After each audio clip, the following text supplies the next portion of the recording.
I think that all great cities have an optimum point of arrival, a fulcrum of visual impact, a point at which they are at their most impressive, for all sorts of reasons. The buildings themselves, obviously, have physical power and presence, but even that can be subdivided. In some senses, it's because of their inherent qualities, but of course it's also because of what else they remind you of and where else they remind you of. Here, the moment I get off the 39, I'm reminded of Krakow, Prague, Coutances, Nottingham.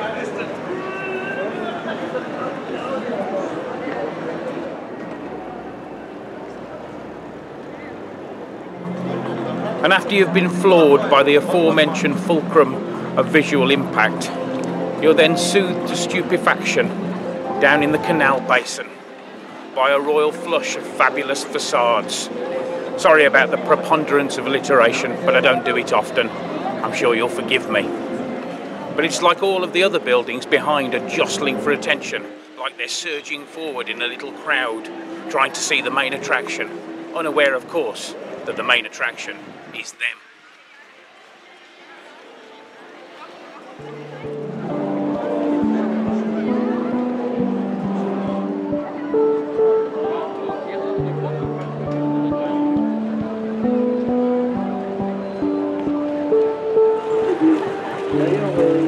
So why is this your favourite spot in Belgium then? It's a little bit like Nijhaven in Copenhagen, yeah. But better. In what way? Nijhaven's very, very nice, but it's very touristy, it's very chock-block. Yeah. It doesn't have really a natural vibe of its own. But this is a real modern city, isn't it? Lots of locals doing their thing. Yeah, it's central to it and not out on a limb. Yeah, but very, very beautiful as well. Agreed. It's just a perfect city spot of any city. Indeed.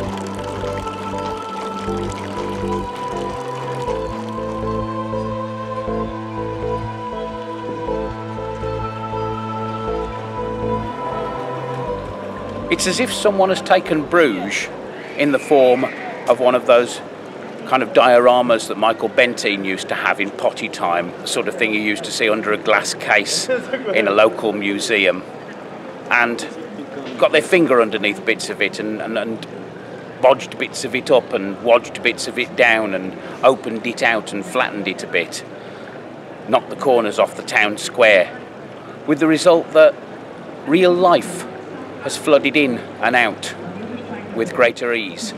It's not a criticism.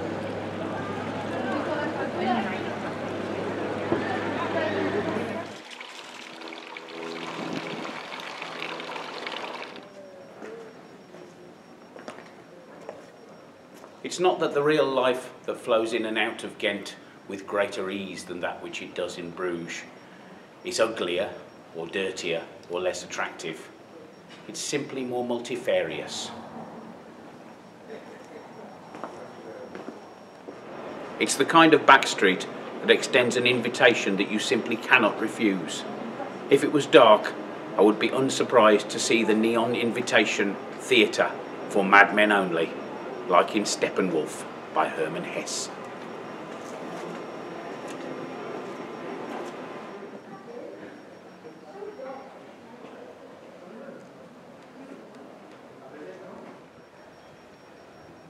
When you consider where this backstreet roofline paint job is, and how few people are actually going to see it, it has something of the lovely Cummingsian optimism of those birds that sing hopefully just before the February dawn, and also reminds me of Erich von Stroheim, the insanely zealous German filmmaker of the 20s, who used to insist that his Cossack soldiers wore regulation Cossack underpants, even though no one would ever see them. Apt in a country that apparently has a museum of underpants. 23 again, Harris, minus the A this time. Another lovely paint job. And look at that, for a teardrop, jumping whale, apostrophe, paisley, lozenge, pock, pock of a door handle. I bet you don't know what a pock pock is, do you, Harris? No, what is it? It's something from Abney and Teal, a children's programme. What would you think a pock pock was, if you didn't know? Some sort of Japanese disposable raincoat. Sounds like something off the old Call My Bluff with Frank Muir. Pock pock, or pu'ok, was a Japanese disposable raincoat used in the early 1600s. That sort of thing. Not a great Frank Muir impression, I know, but hey, whose is?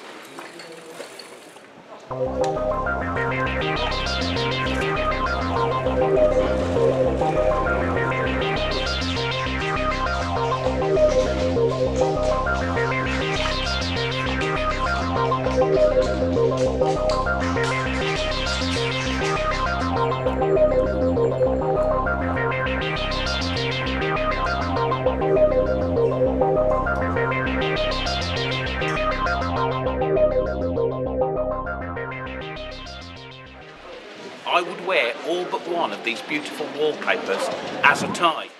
See if you can guess which one I don't like. Send your answers to Dan Cummings Imaginary Tie Competition, care of Cummings Your Way, the University of Wensfield.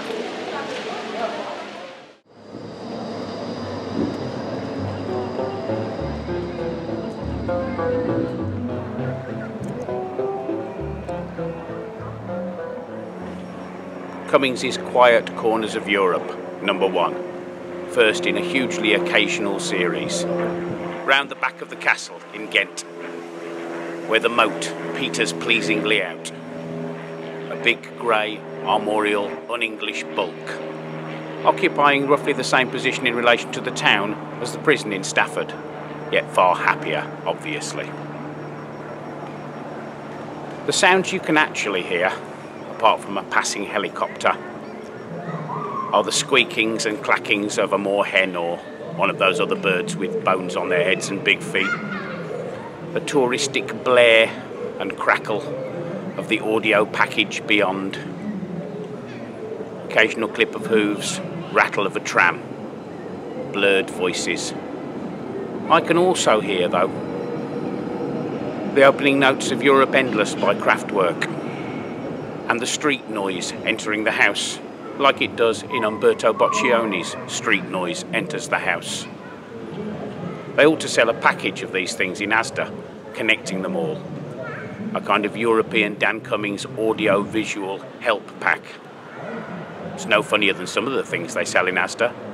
Dan Brown's books, for instance.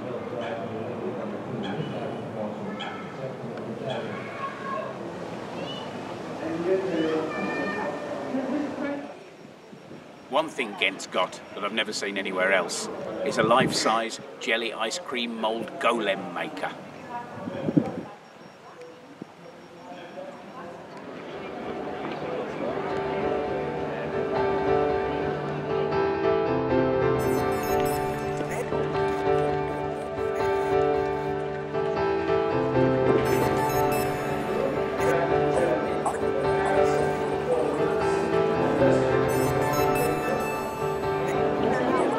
There's a photo of me here 20 years ago, and you can tell from my expression that I've got a plane to catch, and I'm getting sad because my European adventure is almost over. I wonder if, in 20 years' time, in some as yet unimagined format, I'll be saying, there's a film of me here 20 years ago, and you can tell from my expression that I've got a Eurostar to catch. and that I'm beginning to get sad because my European adventure is almost over. And then I wonder if, 20 years after that, in some as yet unimagined format, which was unimagined at the time of the previously unimagined format, I'll be saying into the unimagined format, which was unimagined at the time of the previously unimagined format, there's an unimagined format thing of me here, and you can tell that I've got an interdimensional time hop to catch, and I'm getting sad because my European adventure is nearly over. It's like the model of the model of the model of the model village. It's like looking at yourself in a series of receding mirrors, receding to a point of infinity. Something I managed once in a campsite toilet in the Lake District, Hawks Head it was. When you've got to worry is when one of the images in one of the mirrors isn't of you, it's of someone else, or perhaps there isn't anything in the mirror. Then you've got to worry where the other version of you is. Is it creeping up from behind you to get you? The subject of toilets, they've started twinning toilets recently, like they twin towns. Seriously, I was in a church in Montgomery in Wales a few weeks ago. I went to the toilet and they twinned the toilet in the church with a toilet in Africa. What next? Are they going to start twinning the feces in the toilets with feces in other toilets in other parts of the world? It's like Marcel Duchamp in Planet of the Apes. I wish Marcel Duchamp had been in Planet of the Apes and it had been Planet of the Situationists or Planet of the Surrealists or Planet of the Plasticists or Planet of the Neoplasticists. No, actually, Planet of the Situationists is my favourite. The Situationists were rioting in the month that I was born, July 1968, but then they stopped rioting because it was time to go on holiday. Even Situationists need a holiday.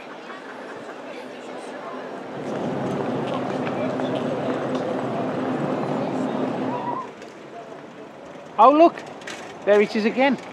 That most surprising feature of the Belgian urban skyline, the chimney of saftness. Do you think that one's as saft as the one we saw in Bruges, or even safter? I think it's positively yampy. Yeah, you're right.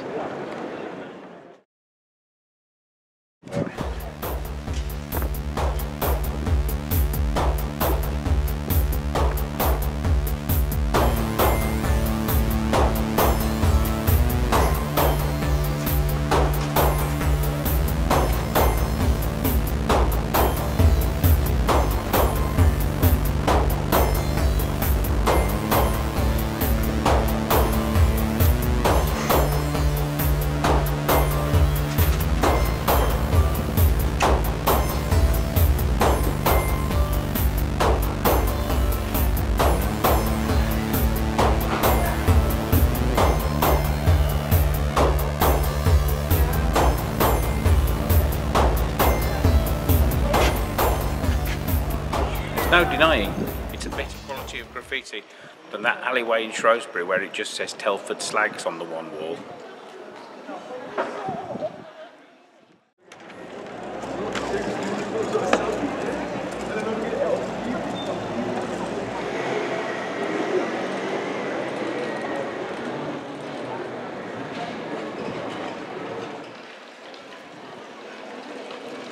I wish that was the view from my bedroom window instead of... Wait a minute, there is no view from my bedroom window. I haven't got a bedroom. I'm still sleeping downstairs and I have to put the sofa bed away every morning. But you've got a bedroom, haven't you? Actually, I'd hate to put that away every morning if it sort of folded down, if they made an inflatable version of it. Sounds preposterous, but there was a time when they didn't make inflatable sofas, and now they do. See, this is what happens when you leave me on my own to go and find a chemist.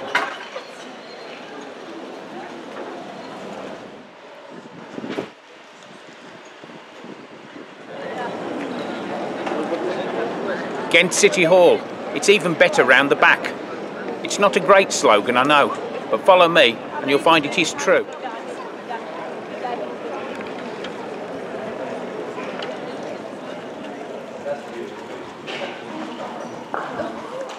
What did I tell you? It's like someone's got the Babington Chantry and stretched it out all along the outside of a building. If you don't know what the Babington Chantry is, look it up. Even better, pay it a visit. It's the most remarkable thing you'll ever see inside an otherwise unremarkable church in a Midlands suburb. Architecturally speaking, that is. You might see things that are remarkable in other senses, of course.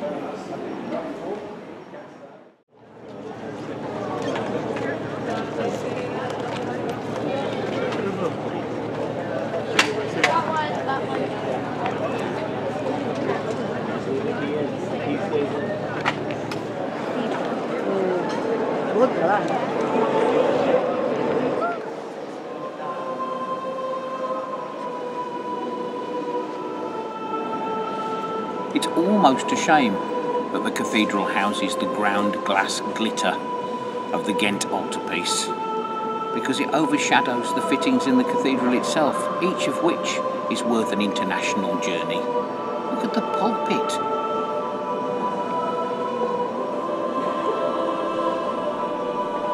I say it's almost a shame. It is almost a shame.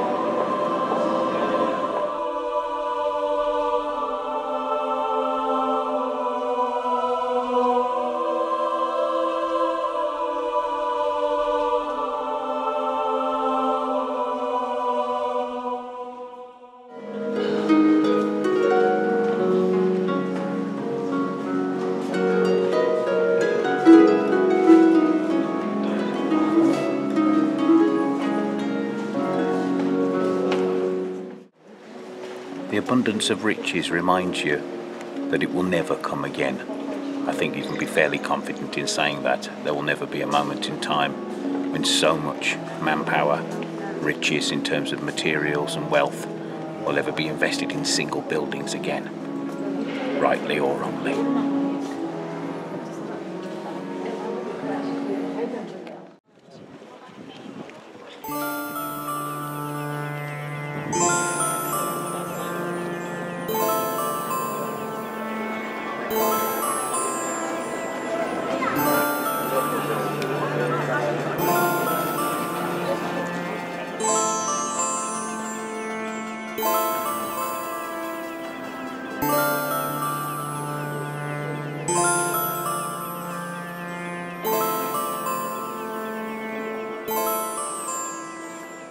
Twists and monochrome of the Belgian Baroque, operating entirely differently upon the senses to the beatific stone faces and their cadavers in their English counterparts. Fast forward a few hundred years and you get Rene Magritte. Fast forward the other and you've got Stanley Spencer. Either way you win.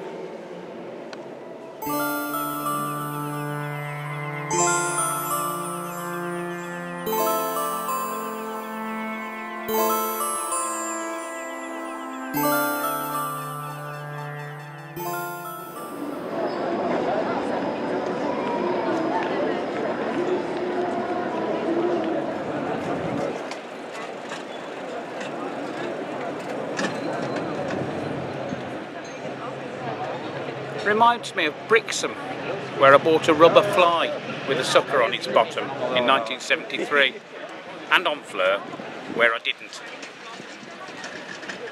If it made you sing a song, what song would it be? Here. To the End by Blur. Not bad. For some reason I want to sing When I Live My Dream. Early Bowie, you know, maybe I'll slay a dragon for you, or banish wicked giants from the land. You will find that nothing in my dream can hurt you. We will only love each other. You know that one? Yep. Strange the workings of the soul, on the soul even, of a canal basin.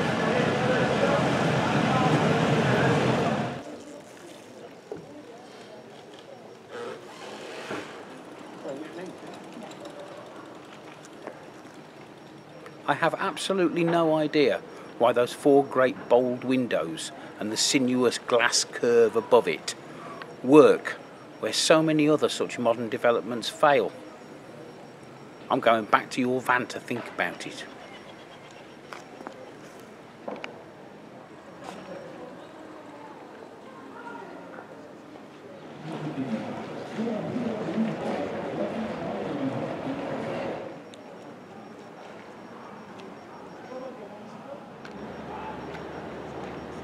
The juxtaposition of the angel and the gas mask reminds me of what was once said about Belgian genius Rene Magritte, in that he was able to place objects in relation to one another in a way that was at once questioning and suggestive.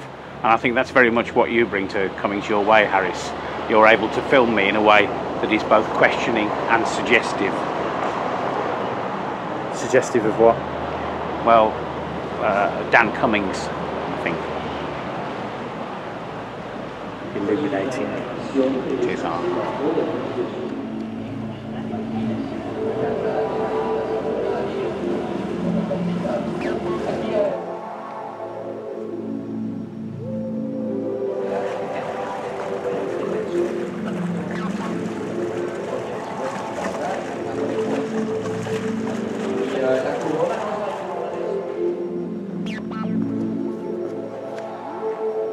I would love to sit on that balcony and contemplate the congruent and conflicting rhythms of architecture that you get by chance around here, just happen upon again and again.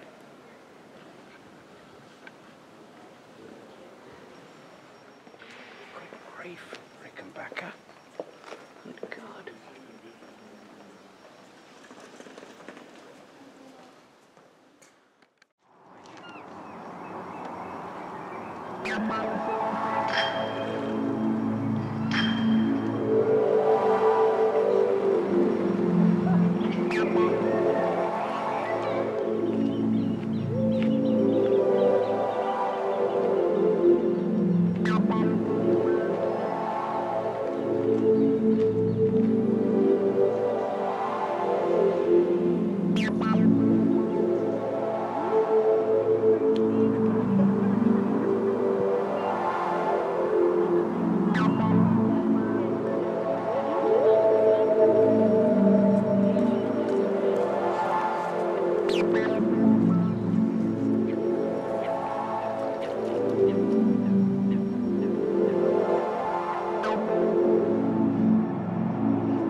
Yep.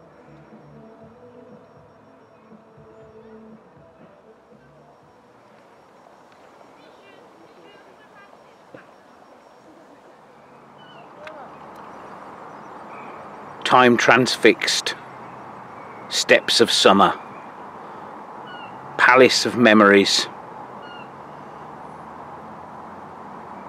the legend of the centuries, the spring tide, the enchanted domain, the invisible world.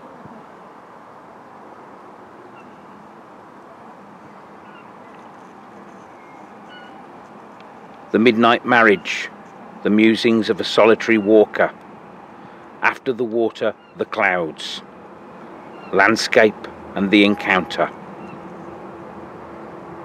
the light breaker, the adulation of space, the automaton on the threshold of liberty, the human condition and the unexpected answer, the memoirs of a saint,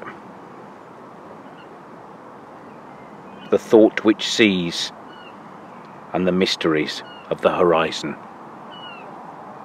Rene Magritte knew how to title a painting.